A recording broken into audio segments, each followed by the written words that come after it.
everyone and welcome to my channel She Says Happiness. I'm Mary Ellen. This is my space where I share all things sewing related with you, and today I am chatting to you about an Instagram challenge that has been going on for the month of March. It's the Sew Yellow for Endo challenge. Now, this is, I think we're on the 12th of March, so I'm pre-recording this vlog as part of the vlogger series that is happening to support the challenge. So by the time this is actually viewed, the stuff I'm going to chat to you about today will hopefully have been made and not deviating from plans too much. And yeah, but I didn't want to commit to taking part in the vlogger tour so early in the month when life was just chaotic. I thought I'd wait until later on in the month where I have a wee bit of time and I can dedicate that to creating this vlog and chatting to you, not really about the sewing aspect at all, but about the health condition, endometriosis, that affects 1 in 10 people who menstruate in the UK. It's massive, and yet it's a condition that a lot of people do not know an awful lot about. So the challenge was really quite simple. You are, or were, my tenses are confused today, to sew up something that is yellow or mostly yellow or has an accent of yellow, gold, orange, and post it on Instagram and use the hashtag #SewYellowForEndo. So go over, check out that hashtag, see so much inspiration, such glorious colours. Yellow is one of my personal colours, so I really like this challenge. But yeah, there was a whole host of sponsors and things like that as well. So there were prizes to be won. I don't know whether I should be saying where or are, because yeah, this is going out on like the 29th of the month, which when you're watching it will be today. God, it's so confusing. But no, I definitely wanted to participate in this from an awareness point of view rather than just this is a sewing challenge, let's get involved point of view. And while I'm all for getting involved in Instagram challenges, I love them. They kind of like give you a focus, they give you some inspiration. What really drives me to participate today is to chat to you a little bit about endometriosis. You know, it's no secret that female healthcare lags behind the times. It always has. When you think about historically, you know, women weren't even in subjects of exploration.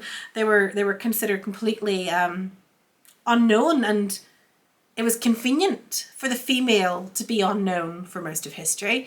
But this challenge, I think, is significant because it can't be ignored. It raises awareness and it encourages women as well to use their voices. And I think that is the most important thing. Sometimes, you know, we're just so busy in life that we just get on with it. If we're suffering pain, we just get on with it. We push through because we know if we go to the doctor, they'll tell us you're exaggerating that, or they'll doubt you, or in cases like this, they'll say you've got IBS. They won't even consider the fact that you have endometriosis, and you get a misdiagnosis and told to go away. Or you're told to take painkillers and go away. And that is a massive part of the problem when it comes to this condition. It's misunderstood, it's ignored, and it's just generally not considered important. But I'm sorry, when you think about it, menstrual health is one of the most important aspects of healthcare, because without it, where does the human race go? It is essential. And the fact that men have for centuries decided that it's just not important enough is quite frankly a myth that they are proliferating in their own heads, because without it, they don't exist. Let's be honest.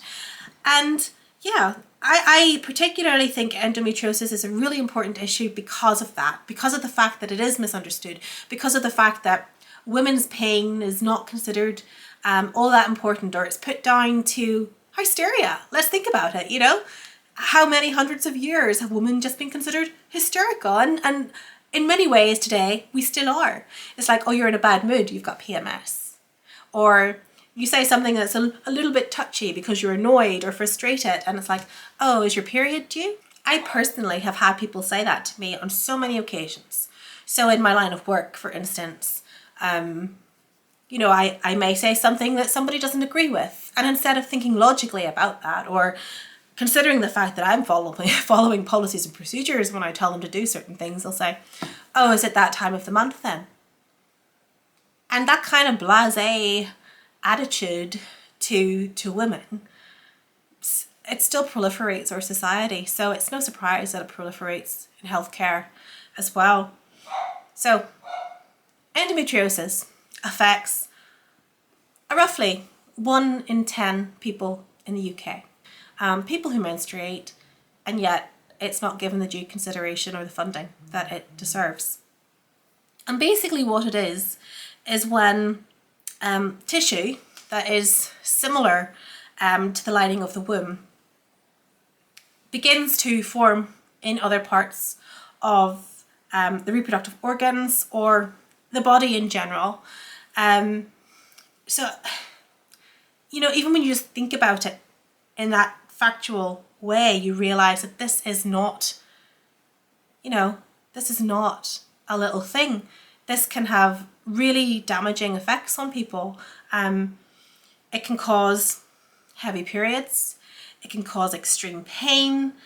It can make sex an incredibly painful thing. So think about the repercussions there on just like human relationships in general. You know, you can feel sick a lot of the time. You can feel fatigued. You can suffer, understandably, from anxiety, depression. This can affect your social commitments, your everyday general lifestyle.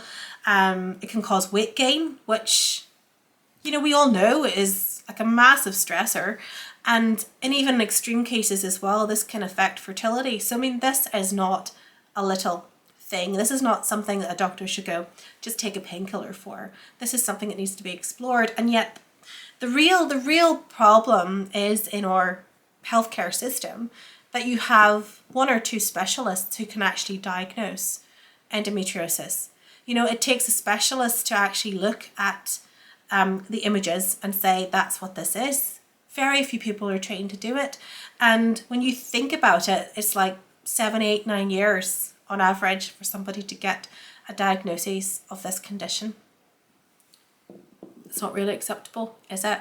And yet it remains one of the most underfunded conditions in terms of research and getting to the bottom of how we treat it and what causes it. You know, and just how we can treat it in the long term. So much more needs to be done. And I think that's the message really that I want to get over to you today, is that you will be fobbed off, I suppose, by healthcare providers. I'm sure we've all been there at one part of our lives for something or other. And you can go away deflated, demoralized, questioning your own mental health, questioning your own ability to read your body. And let's be honest, who knows our own bodies better than we do? Who understands our own subjective pain better than we do? So if you do go to a healthcare provider and you get fobbed off, they're not going to be the right healthcare provider, are they? And so it's for you to use your voice, to push yourself, to get another opinion, to physically go somewhere else if you have to. And I mean, I've done that before. I've had a doctor that I was really not happy with, and I had to make a nuisance of myself to get changed over to another one. And, you know, I think sometimes we're embarrassed to do that. We don't want to draw the attention to ourselves. We don't want to come across as unreasonable or hysterical, might I add. But without our voice, really, you know, what kind of advocacy can we do? So this challenge, I think, is amazing, just for raising general awareness, for making us think about menstrual health, for making us think about the power of our own voice. And no one should have to suffer for 8, 9, 10 years before they get the help that they need. So sewing yellow for endo is an incredible challenge to participate in, and I'm really excited to sew some stuff up. I have already completed one project, so I'll share a video later on with my roundup of my Sew Yellow for Endo makes. Today I am sewing up something else. I am using this amazing fabric here. I only have a piece that I've just cut out because the rest of it is awaiting to be cut out, and I've got pattern pieces placed on it so I can't lift it. But it's this lovely yellow check. This is so my colour. I love it. It's my favourite colour. It's this gorgeous light. It's a really lovely lightweight Ponte di Roma. which I got, I swear it must have been last winter, maybe 2 winters ago, from Jenny Stitches Fabrics, and it has been in my stash ever since. And there are so many things I thought I would sew with it, but all of those things were things that I've sewn before, and I am trying to get out of my comfort zones again. You know, we're getting back to normal after, you know, the transition of becoming mom. And yeah, I'm going to try a new pattern. To me, it's a sew over it Emma dress, classic fit and flare, princess seam bodice, pleated, like I think it's a box pleated skirt. I've only had a quick look, but I thought I'll try it anyhow. So yeah, careful cutting obviously because of the checks and princess seams, never a great idea, but hey, it's just what I do. I have a couple of other fabrics here as well that have a little bit of yellow in them. So I'm not going all out for all of my makes, and I don't even know what I'm doing actually with some of my makes. I do think this one I'm going to make a Kennington dress from, the Cashmere Kennington dress, which I've now made a couple of times and love, so it is a repeat, but I love it. It's so transitional, it's going to see me through every season, and it's perfect for workwear and thereafter as well. So this, I believe I picked this up, oh goodness, either Fabric Godmother or Sew Me Sunshine, but again we're talking last year, so it's not going to be there anyhow. But my colours, I love them and definitely want to stitch it up for this challenge. I've had it here for too long, it needs to be sewn.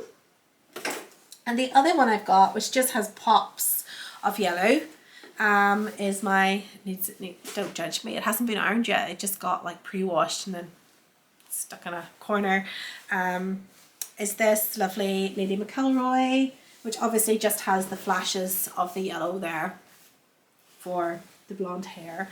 No idea what I'm going to make with that. Again, I want to make something that I can wear all the time. I want it to be something I can just pull out and put on because I love that fabric so much.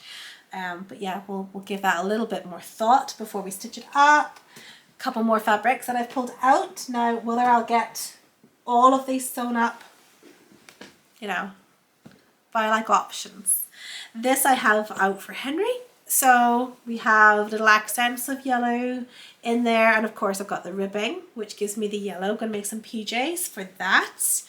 And I've got some yellow cotton jersey, organic cotton jersey, to make some underwear. And I've also pulled out this mustard linen, so it's 100% linen. I need to think about what to make with this, but again, a beautiful colour, and I've pulled that out of my stash. This is not even the beginning of the yellows that I have in my stash. I have so many yellow fabrics that I could use, but this was just my starting point and things that I was gravitating towards on that day. I've also made up one, as I've mentioned, in a beautiful Liberty floral print. It's a dark fabric, but it has pops of yellow, so I used that as my first make. And then of course I have this lovely little fabric that I picked up last week when Henry and I were out shopping for his World Book Day, costume fabrics, and it's got little pops of yellow in it, so I thought we'll pull that out as well because I love sewing for Henry. I love sewing for kids in general. It's just gorgeous little self-contained projects to really throw yourself into. But that's where I am. I'm going to go and cut out this Emma dress and see how we get on with that. But yeah, I'm so glad that I had the opportunities to chat and to help Jess in her mission to advocate for women suffering from endometriosis. And also if this serves as a reminder to one person that pain is not normal. And if you're suffering, and it could be, if you're experiencing other symptoms, and it could be this, you know, do press your healthcare professional to get the answers that you need and that you deserve, because, you know, we are worth it, aren't we? You know, we're not going to suffer silently. Generations of women did that. We're not that generation, are we? So do follow everything. Do give Jess a follow. Do go and donate.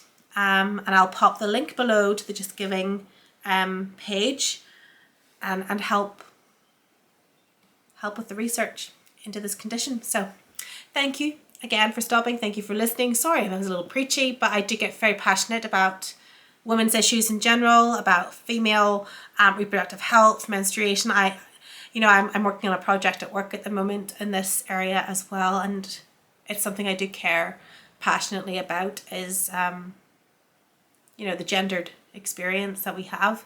So do find out more if it's something you think you possibly could be suffering from, and hopefully I'll go and get some yellow on my grid and have some things to share with you just at the end of the month when the challenge comes to an end.